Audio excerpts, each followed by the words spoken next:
ഈ ഒരൊറ്റ blood test ചെയ്താൽ ഹാർട്ട് അറ്റാക്ക് വരാനുള്ള സാധ്യത ഉണ്ടോ എന്നറിയാൻ പറ്റും. It's called lipoprotein A test. Lipoprotein A അല്ലെങ്കിൽ LP എന്നതൊരു സ്പെഷ്യൽ കൊളസ്ട്രോൾ പാർട്ടിക്കിളാണ്. അത് ഡയറ്റോ എക്സസൈസോ വെയിറ്റ് ലോസോ ജിമ്മോ ഒന്നുമല്ല അതിനെ കൺട്രോൾ ചെയ്യണത്. നമ്മുടെ ജീൻ തന്നെയാണ് അത് ഡിസൈഡ് ചെയ്യണത്, അതായത് നമ്മുടെ ജെനറ്റിക്സ്. അതുകൊണ്ട് ഈ ടെസ്റ്റ് എല്ലാ വർഷവും ചെയ്യേണ്ട ആവശ്യമില്ല, ലൈഫിൽ ഒരു വട്ടം ചെയ്താൽ മതിയാവും. ലിപ്പോപ്രോട്ടീൻ എ ലെവല് കൂടുതലാണെങ്കിൽ എന്താണ് മീൻ ചെയ്യുന്നത്? ഹാർട്ട് അറ്റാക്ക് വരാനുള്ള ചാൻസും കൂടുതലാണ്, സ്ട്രോക്ക് വരാനുള്ള ചാൻസസും കൂടുതലാണ്.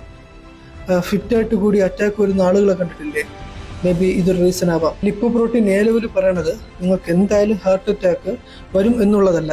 ഇറ്റ് മീൻസ് LDLും ബ്ലഡ് പ്രഷറും സ്ട്രിക്റ്റായി മോണിറ്ററിങ് വേണം. ഡയറ്റും ലൈഫ് സ്റ്റൈലും കുറച്ചുകൂടെ സീരിയസ് ആയി നോക്കണം.